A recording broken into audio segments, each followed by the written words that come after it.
this computer.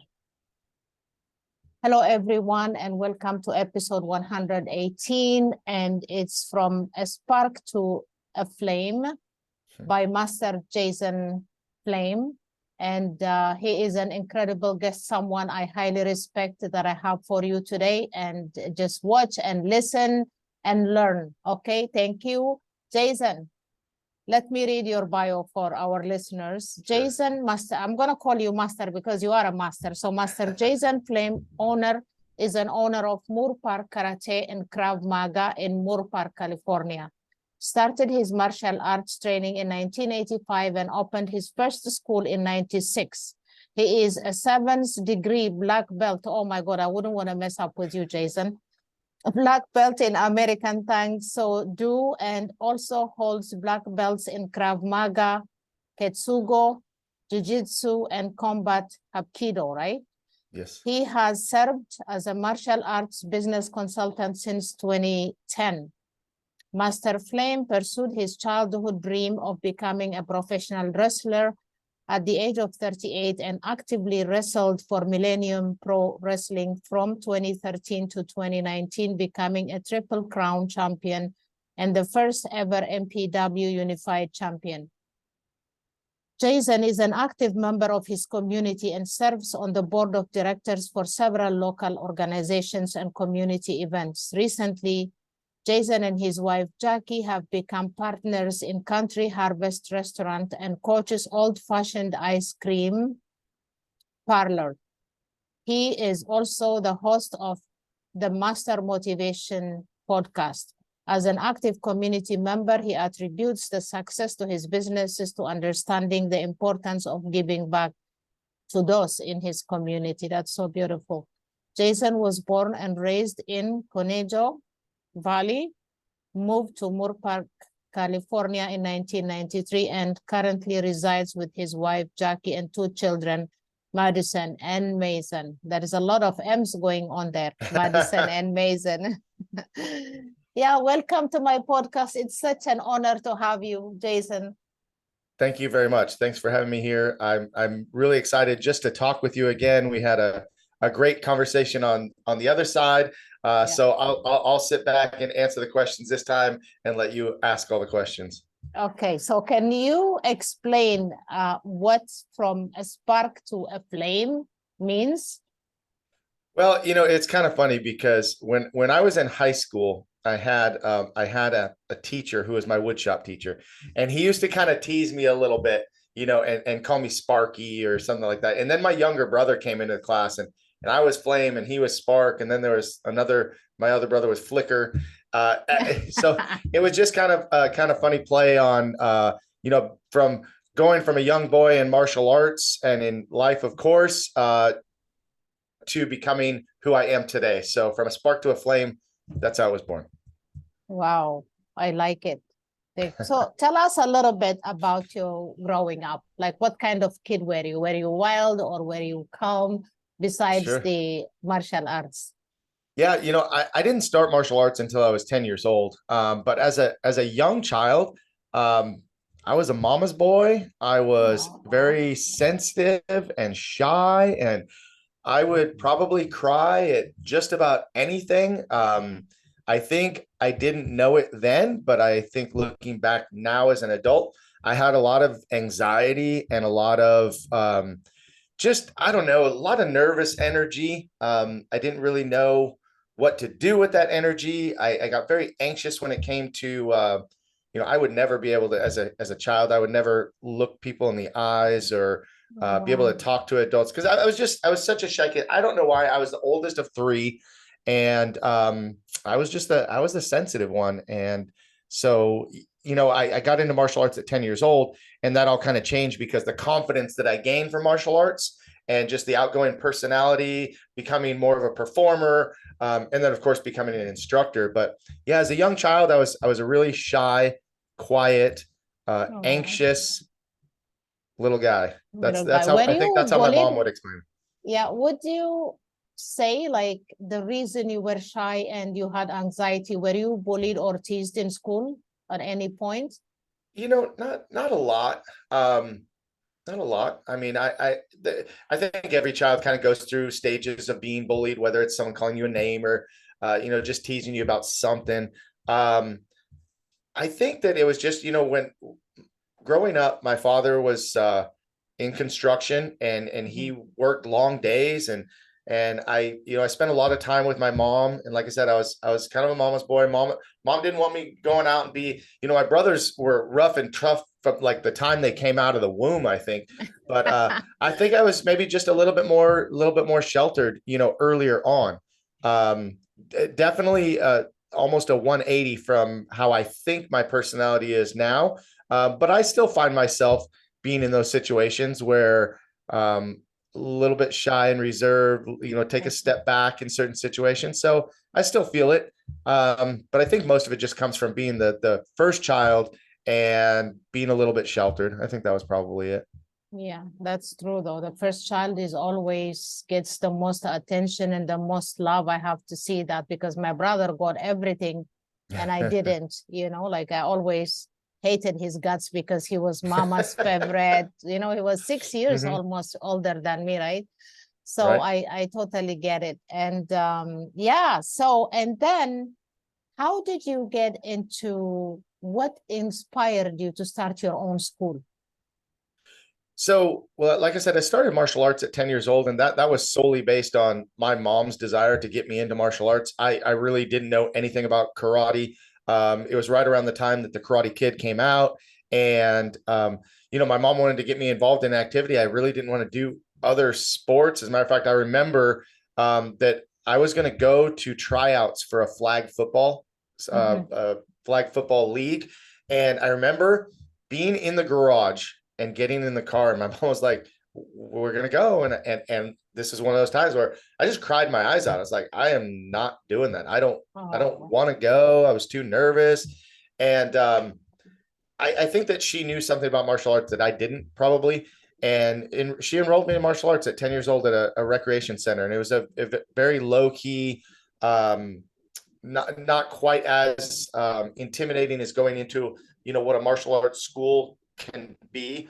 And so started that at 10, and I just kind of fell in love with it over the years. And I really looked up to a lot of the instructors and the black belts and some of the higher ranking students. I mean, I would look at them as like the cool kids, the guys that knew yeah. all the forms and could do all this stuff. I was like, that's just really cool.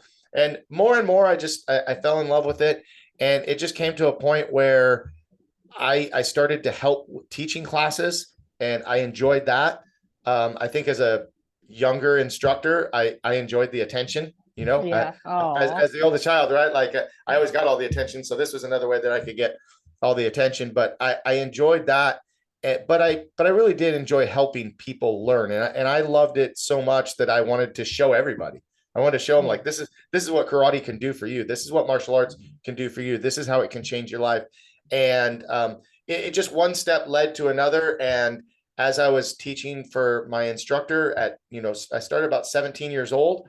And by the time I was 19, I had started, I really had the thoughts of wanting to be a martial arts school owner. Didn't really know what it took or what I would need to do because I knew nothing about business. Yeah. Didn't like school at all. That was another thing. I didn't want to go to college really.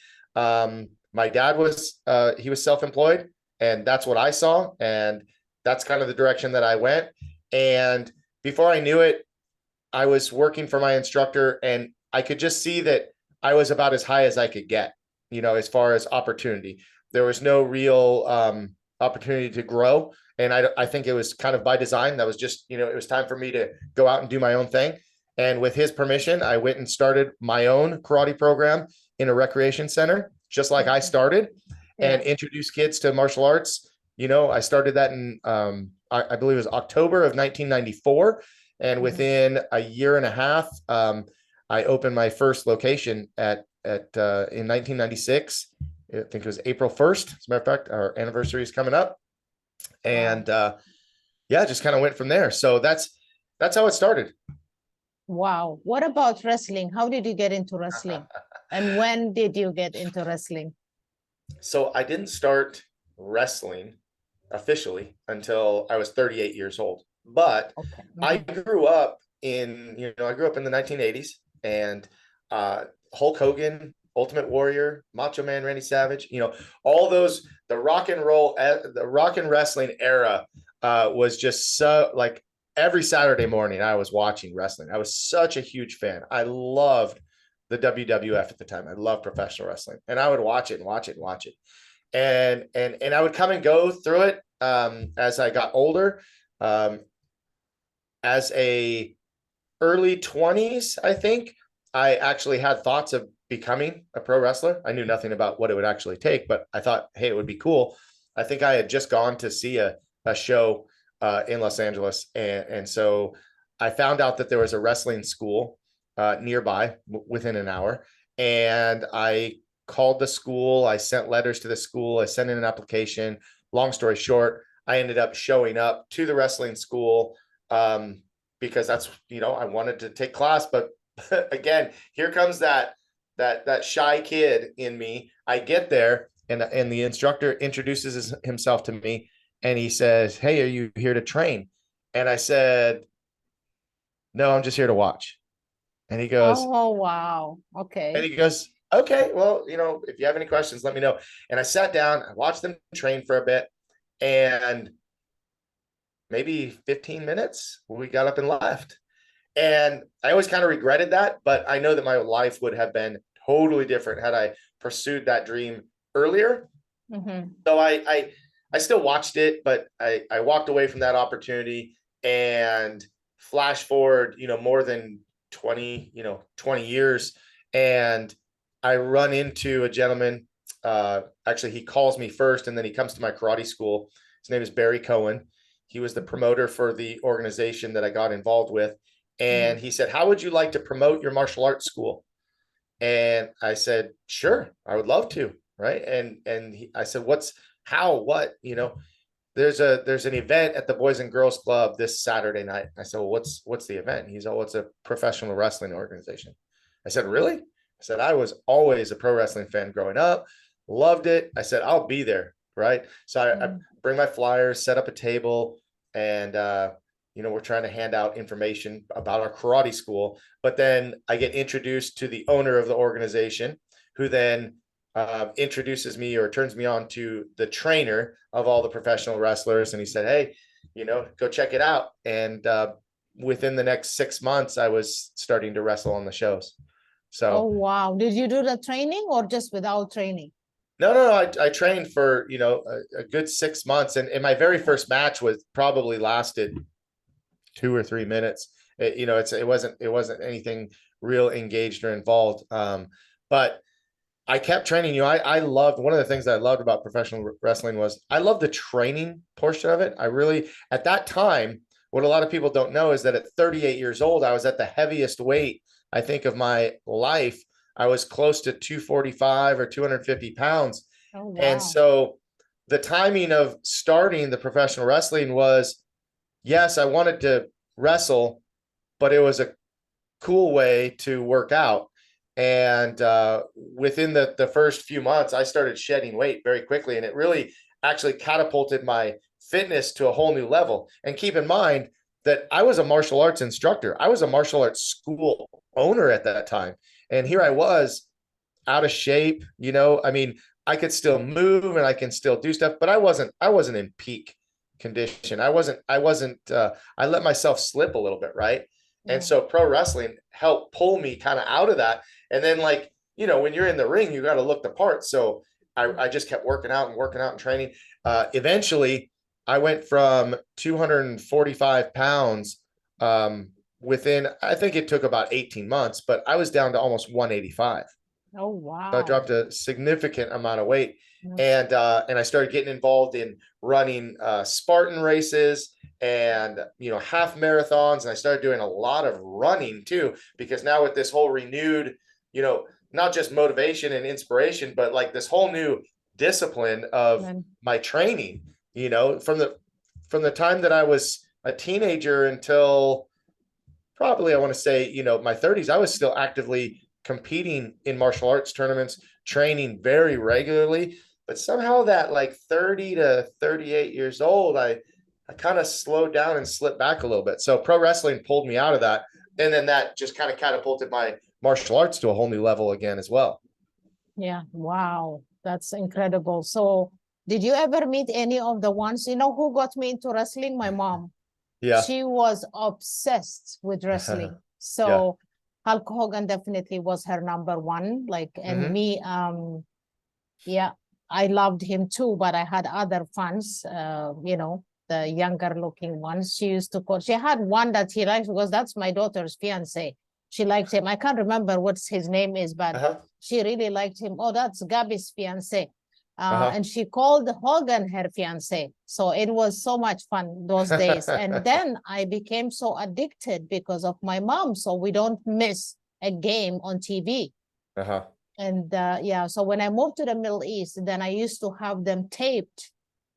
Like I would have like how many games taped, and then I would send them to her. Or when I travel, we were 2 different countries, right? So I would take those tapes for her. That was her entertainment. Like that was the biggest gift you could give her. Like, so wrestling was big. I haven't seen one in a while now though. You can stream just about anything on YouTube or any of the streaming channels. Oh, you can find wrestling just about everywhere and anywhere online. But we need to find those guys. We need to find Hulk Hogan so he can come on your show. I would love it. And and then I was thinking about it yesterday. I said, like, what would it take, like, for me to find, like, because I watch what's his name, the good-looking guy, an actor now. I don't think he's wrestling anymore. The Rock and Kevin Hart, the two of them, like they have these episodes going on. They are so funny. Oh yeah. So I was watching that and I was thinking about you and your show. And I said, what would it take for me to find this guy and just message him? Can you please contact, Jason Flame, and he wants you on his show, and Hulk Hogan, the same thing. We will find them. We'll get them. Yeah, we will get them. Funny. I tweeted Hulk Hogan not long ago, and someone joked. He said, well, he got paid $2,000 a minute for one of his WrestleMania performances. So I don't think he's coming on your podcast. I'm like, I'm still going to try. Yeah, keep on trying. And then if someone is going to ask for money to be on a podcast, like seriously, that is too much of an ego. That is, I wouldn't even want them. I don't think he would do that. Like he would just be proud to be a guest and, inspire other people. But I don't think he would ask for money. We'll see. Like, some people are just so negative, right? Yeah, so that is so negative. You also are great into leadership. Talk to me how you got into this personal development leadership. Yeah, again, it starts, I think, with martial arts. I was at some point, at my first degree black belt, when I earned my black belt, literally the night of my black belt, I was given a class to teach. And I really had no idea what I was doing. And I asked the instructor, what do you want me to teach? Whatever you want to teach, just teach. And I had shadowed him along, through classes as I was coming up the ranks. And, just a few years prior to that, I started assisting class, but I never really led a class. I didn't really know what leadership was, but I started just watching my instructors and how they did things. And I tried to, just emulate them. And then once I could, get students to learn from me, then I would improve my skills. A lot of my leadership was learned through trial and error. I mean, I would literally just learn what worked and what didn't by who stuck around. When I taught martial arts for the first 10 years of my school being open, I really flew by the seat of my pants. I really just learned a lot by trial and error. But about 10 years into my business, I got involved with an organization called Maga, or Martial Arts Industry Association. That was really my first experience into understanding more about, growing my business, but ultimately, leadership. I met a lot of great martial artists that had not only a great following, but, great systems in their schools, great teams. I never knew that leadership. I always thought leadership was about me, make me better, make me better, make me better. But really, leadership becomes more about helping others become better and helping others come up. I always I was always proud of teaching all of my classes and being the only one that taught my classes and teaching every class all the time. And although I think I taught really great classes, I don't think that I was demonstrating good leadership at that time because it was all about me and I wasn't creating more of a we and creating a team. So once I started incorporating more people into my team and helping me teach and giving them the tools to teach, I started learning so much more. I learned so much more about teaching other people how to teach rather than trying to just get better at me teaching. And so through Maya, I went through a lot of training as a consultant and as a martial artist. I met an amazing black belt. His name is Dave Kovar, and one of the top leading experts in leadership training through martial arts. He has several schools in Northern California. He has an amazing instructor training program. As a matter of fact, I'm hoping to have him out to our school this summer to help kind of, bring out a little bit more within our team and within our groups in our school. But then I started reading a lot more. I started reading. John Maxwell is one of my favorites. Love reading John Maxwell books. And I just kind of started diving in. And then again, what I learned, I tried to continue sharing, in my martial arts school. And as my martial arts school continued to grow, I became more involved in my community. So now not only do I have a leadership role at home with my family, right, as one, and then at my martial arts school with my students, two, now I'm getting more involved in the community, and people are looking to me for answers, for direction, for advice, right? And so, I've gotten involved on the board of directors for our Chamber of Commerce, the Boys and Girls Club, lots of different organizations. And I guess when I really look back at it, the thing is I never really set out to be a leader per se. Like I didn't say I was going to be, whatever that was going to be, right? I didn't really have that vision. I just kept doing things that I knew were benefiting my family, benefiting my school, and benefiting my community. And I think just by leading by example, just by doing the things I did, that kind of put me in that leadership spot each time that I got involved with something else. So, part of the podcast that I do, Master Motivation Podcast, I love to bring on great leaders. I had a leader on today that I still have the notes. I took an entire. Oh my God! Yeah, I missed it, and I missed it because I was at work. I saw it; it popped up on my cell phone because I have subscribed to your channel. Right. It popped up, and then when I clicked it, it kept on going round and round. I was so mad, and I said I will just catch the replay. So, okay, what happened today? Well, so you took a lot of notes. Oh man, I just sat in awe listening to all the lessons that he had to offer. And the one thing that stuck out to me that really resonated with me in this particular podcast was he talked about being a vulnerable leader and being an authentic leader and a transparent leader. I think that there's, especially with social media, it's very easy to look like an influencer, to look like a leader, to look like your life is just perfect. Amazing, right? Yeah.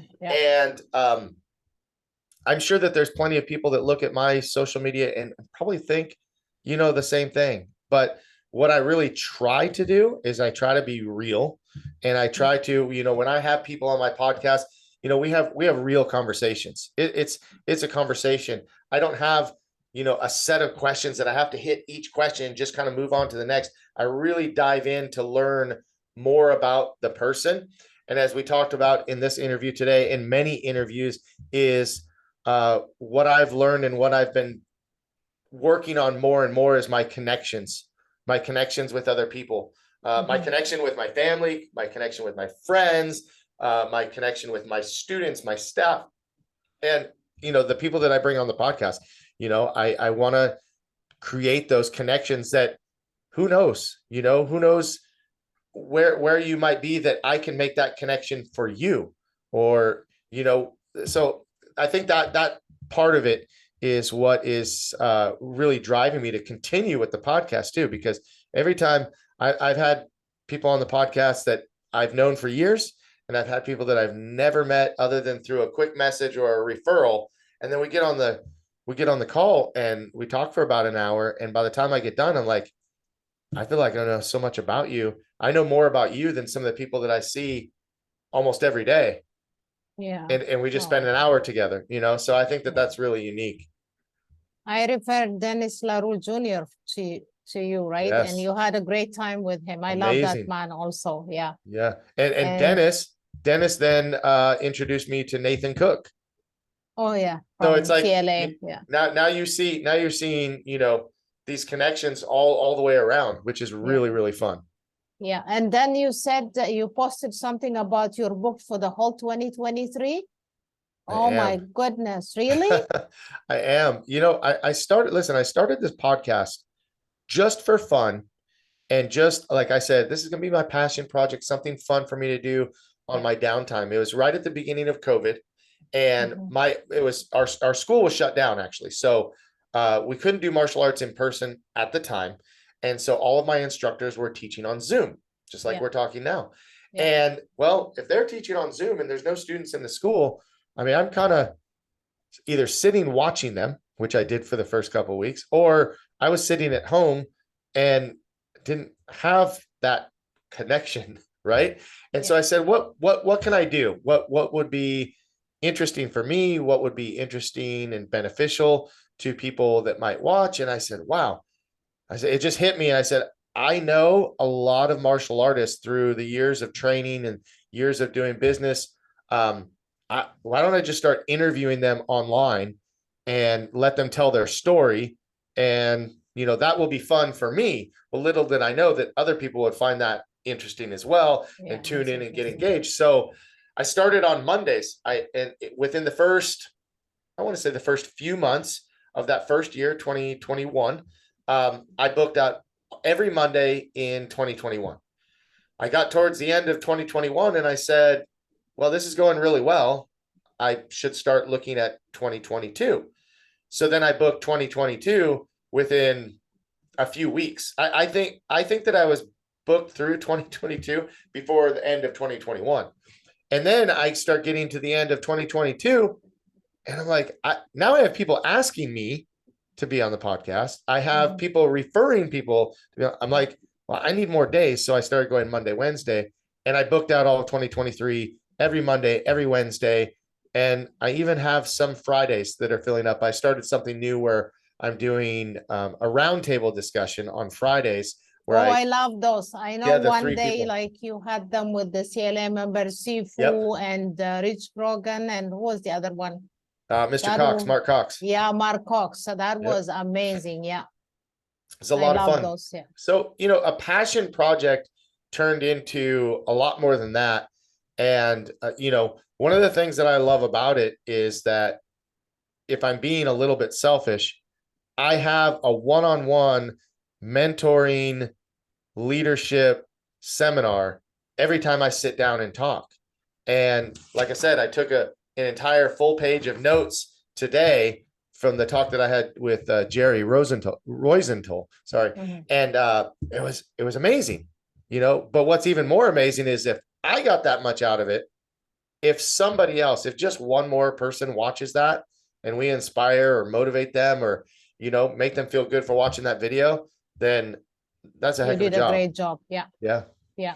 Inspired one person. You did a great job. Okay. Talk to us about the restaurant. How did you get into you and Jackie? Is she there now? Can she join us or no? No, she's not here now. She's actually out. She's out helping a photographer with a sports league. That's kind of something she does on the side. Okay, so she's busy. out there. Okay. She's out there in the community as usual. So the restaurant, right? Country Harvest Moorpark, Country Harvest Restaurant in Moorpark.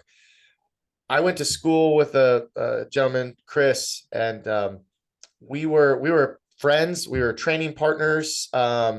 We actually worked together. He worked at my karate school, and he owned a restaurant in Newbury Park, California. the original Country Harvest, and he ended up taking over this restaurant. Long story short, the owners were going to shut down, and he wanted to keep it open. So he and a couple friends decided to take over the restaurant. Right.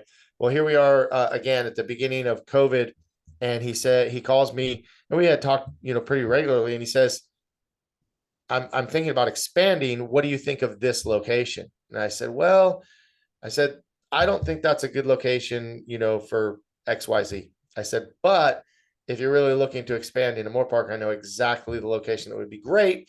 It's 5 doors down from the karate school. I'll help keep an eye on it. Let's take a look. Within a few days, he had a meeting with the landlord and loved it. And then he offered us the opportunity to come in and partner with that. So the restaurant's a lot of fun. My daughter works there. My son had worked there for a short period of time. It's a family business. It's a family restaurant. We serve breakfast and lunch. All the basics, all American food. And we employ a lot of kids for the first job, which I think is really cool. So that's a lot of fun. A lot of our kids' friends have come to work there. And then from that spawned the ice cream parlor, which is it's kind of a sister business, because in the original location, there's a Country Harvest and a Coach's Ice Cream. Well, we knew that when we brought Country Harvest to Moorpark, that we would want to open a Coach's. And within, I believe it was 9 months, we opened the ice cream parlor. And it's really neat because we have the karate school, we have the restaurant, and we have Coach's Ice Cream all in the same shopping center within a couple of units of each other. So I always like to say, hey, you could go have lunch and then have ice cream and then come work out, or you could work out first and then go get lunch and get ice cream. So it kind of works. Yeah.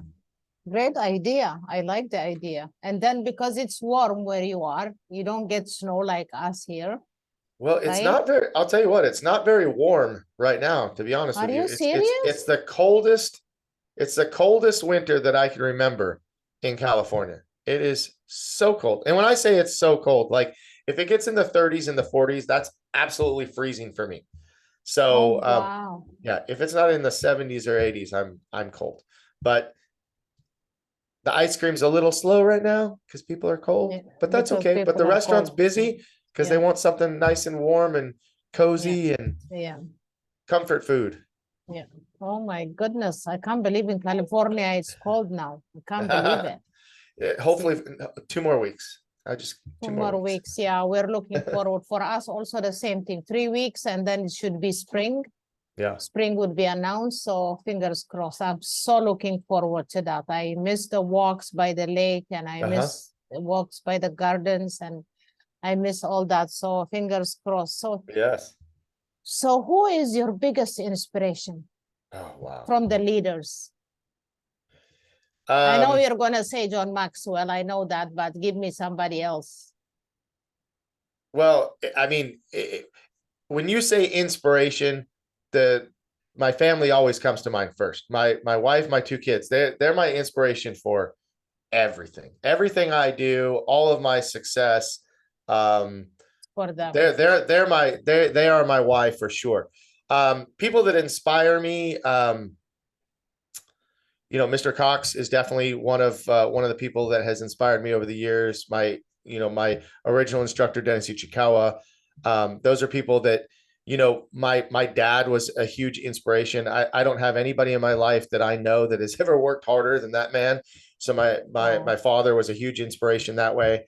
I was so close to my mom growing up, and she, I mean, anything that I ever did, she was always my biggest cheerleader, always believed in me.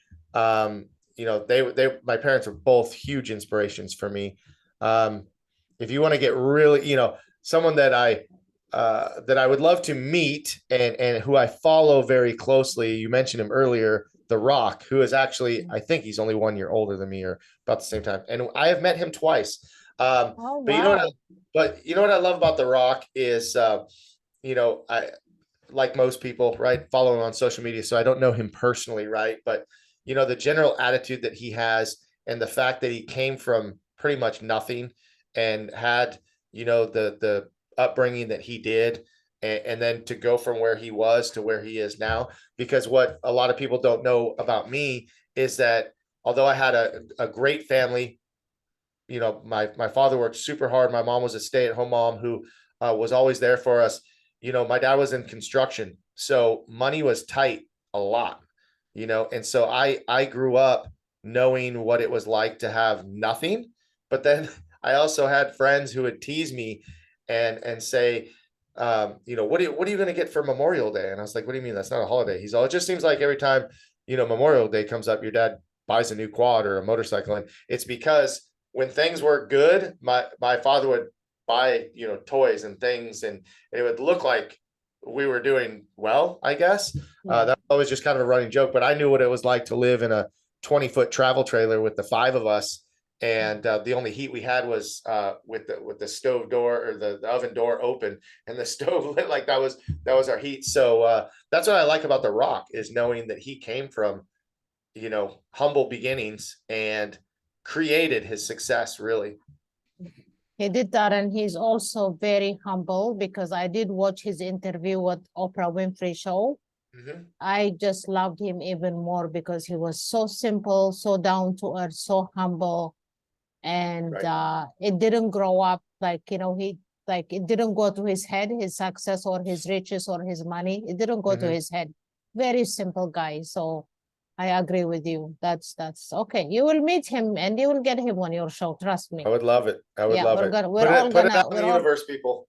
yes. And then we're all gonna search for him, and yeah, but I am obsessed with him and Kevin getting at each other, like Kevin Hart. Oh my God, they're very good friends, by the way. Oh yeah. But They're the super things funny. that I watch them fighting or arguing or telling each other off, it's so funny. Yeah. So Oh yeah. I watched that. So what advice would you give the young generation? Wow. You know, this generation, a lot of people, I think a lot of people give this generation a hard rap, you know, like you hear a lot, and I'll say it myself sometimes, that we have the younger generation is a little bit more entitled, and you know, they want things now. And I understand that, but you know, I watched my daughter go through 2020, and she was supposed to graduate. Well, she graduated high school, but that year was her graduation year, and you know, she didn't get to go to school in person. Her first 2 years of college were online, and I was pretty surprised at how resilient they were, because I don't know if I could have gone through that. I don't know if I would have stuck with school if I had to be online. You know what I mean? So it's kind of this double-edged sword about, you know, critiquing the younger generation of being entitled and not as hardworking, but yet, man, they just went through something harder than most of us have ever had to go through. But my advice to the younger generation is, number one, to, you know, believe in yourself, because if you don't believe in yourself, nobody else will, and it may not matter, right? So I try to talk to my young students, and on their very first class, one of the things I say is, you know, the first thing that you have to be successful is you have to have confidence in yourself. Second thing you have to have is you have to have focus and a purpose and set goals, right? Without that focus, without that carrot dangling on the stick, you know, right? In martial arts, we use black belt as their goal, is what they focus on. But you're just kind of wandering, right? And so when we get laser focused on where we want to go, we can have a straighter path.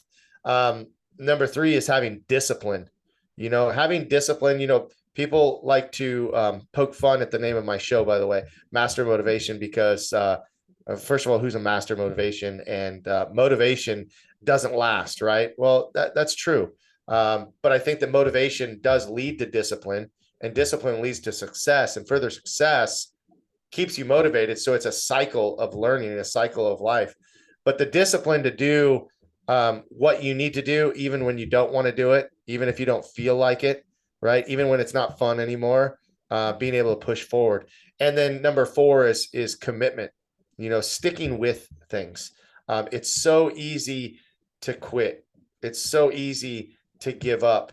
And sometimes we don't know that we're right on the other side of that breakthrough moment. And I talk about this in board breaking, right? You got to be committed to break the board, because if you stop halfway and you don't go through, you don't know what it feels to have that victory, right? But if you have commitment and you have follow through and you complete, now you get to see what's on the other side of the board, what's on the other side of earning that black belt, earning the other side of earning a degree, right?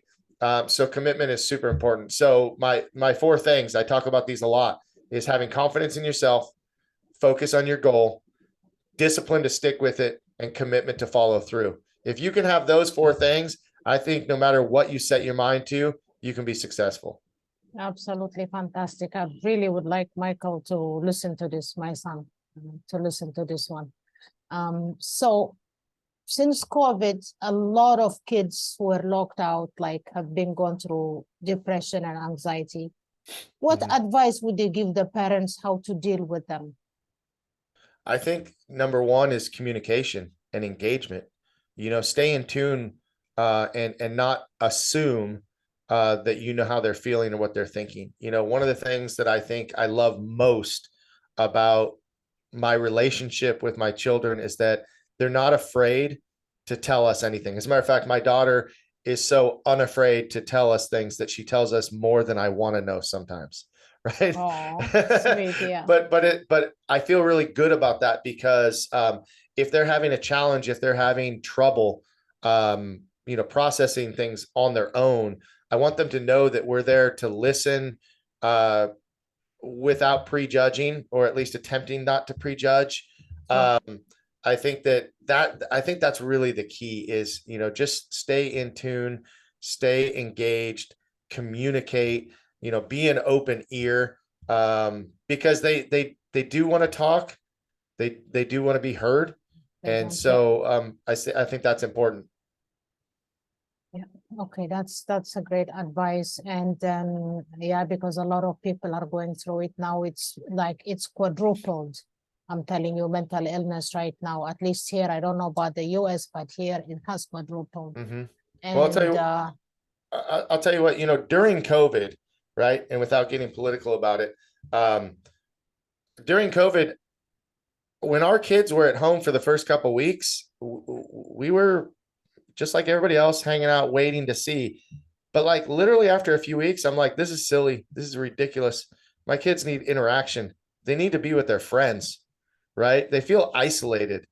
And that isolation is the worst thing for them. They just go deep into, video games and TikTok and, and gosh, all the social media can be a very powerful, positive thing, but it can be the opposite as well. Absolutely. And my wife and I were both, as soon as we saw this, how long this was going to last, really, and we didn't really know when it was going to end, but we knew it wasn't going to end very soon. We had kids over to the house. We let the kids, do their thing, because they needed that interaction. They needed to be around each other, and they couldn't just be with us all the time. I mean, what teenagers or any kids want to just sit with their parents all the time? They need their friends. So I thought that was really important at the time of not isolating them, not making them feel isolated. Yeah, that's exactly what I did. Like I had Mikey's friends come in. All they have to do is come in, go wash their hands, and that's it. Leave their jackets. Like if they're wearing like a heavy jacket, leave it like hang it by the door. But I had to let them come in, and they would make music and they would play games, and they eat and they have fun, because like I only have one son, like he is sitting at home all by himself all day. Like what is he gonna do, right? Right. So I also allowed his friends to come, so they were very happy to come, right? Yeah. So he didn't go to anybody's house that much, but I allowed his friends to come in. So which I agree with you. What would you advise to teachers? How to recognize when a kid is changing behavior? What would you advise to teachers? Because that's another problem that kids are facing. I've talked a lot about, some of my frustrations with certain teachers and teaching methods. One of the things that I've noticed is that teachers often teach the way they teach and expect everybody to latch onto them. Mm-hmm. When in reality, what I think is important is if you as a teacher learn and understand how to teach the child or the student and how they learn, you can be so much more effective. And in doing that, you build a relationship and again, a connection with your student. You know, the saying is that nobody cares how much you know until they know how much you care. Well, if a teacher is only teaching and putting the information out there, but not getting to understand the student. I mean, how many students have challenges, you know, let's just say with ADD, ADHD, or whatever it is, Yeah. you know, even if it's a student that doesn't have any kind of diagnosis, right? If a student gets bored and a student is not learning and a student is not growing, and you're labeling them and telling them that it's their problem and their fault, I don't think that you're doing a service as a teacher should, right? Exactly. And I see a lot of, again, I just see a lot of teachers teaching, but not necessarily connecting. And when I say teachers, I mean coaches, I mean instructors, I mean, you know, anybody in that realm. But that's my biggest thing is learn how your students learn how to reach them and teach the person, right? I mean, I don't teach karate. I teach my students. Right? Does that make sense? Yeah, beautiful. Beautifully said. I hope like everybody listens to this advice, especially all the teachers or the so-called mentors and things like that, right? Where like we did an hour, a little over an hour, which I've never like, normally it's like maximum 40 minutes, my podcast. That was incredible, but I could talk to you all day long. We can keep talking whenever you want. I know, yeah, we could do part 2 of this one. Anytime I would you want. love to have part 2, yeah. And then, so what is the last advice you give people, especially to the bullies or the kids who get bullied in schools? Yeah, you know, bullies often are hurting other people because they're hurt. You know, it's really hard to hear, but you know, sometimes a bully needs a friend too. As Mr. Cox will say, sometimes you need a hug, and sometimes you need a what is it? Sometimes you need a hug, and sometimes you need a headlock. Right? That's what he says. That's a good line. But I think just like the teacher situation, right? If we try to understand each other a little bit better, right? Yeah. Then I think maybe we could come to a solution a little bit easier, because we always assume that the bully is you know, just a mean person, but it's probably the bully is a hurt person. And so now on the other end, I deal with teaching children all the time, right? And you got to stand up for yourself. I mean, that's number one, right? And if it turns physical, sometimes it's going to get physical, right? But if we can avoid that physical altercation altogether, right? I mean, when we teach kids, if someone calls you a name, if you call them a name back, all you're doing is this, right? If they hit you, you hit them back. Like it's just, you know, going to continue. So again, I think if we can try to understand each other a little bit better, you know, the bullying issue could end a little bit faster. Right? Does that make sense? Yeah, it does. But do they do that? Nobody would. Like if a bully is a bully, everybody hates that bully, and the bully wants to hit everybody. Or it's a tough thing. Like, you know, I have seen it happen, and it's tough. Like you call the parents don't take action, you know, and the rich kids always tease the poor kids. And I have seen a lot of these things happen, and it's I think the parents have a huge role to play, because they don't teach their children also to compare or to discriminate, you know what I mean? So that is my thing. So yeah. And you teach kids how to defend themselves, don't you? Absolutely. Of course. Yeah. I mean, when push comes to shove, you know, you have to handle your business. You know, there's a whole thing too about avoiding being bullied by exuding that confidence, right? Bullies don't like to pick on strong people. Bullies like to pick on people that are weaker than them. So, my advice to anybody being bullied is, stand up for yourself, lift your head up, stand up tall, look people in the eyes. Again, bullies don't like to pick on stronger people. They want to pick on weaker people. So make yourself appear strong. Even when you don't feel it, that can avoid a bully situation. If you have to handle it physically, martial arts is a great tool to make sure that they know how to protect themselves, right?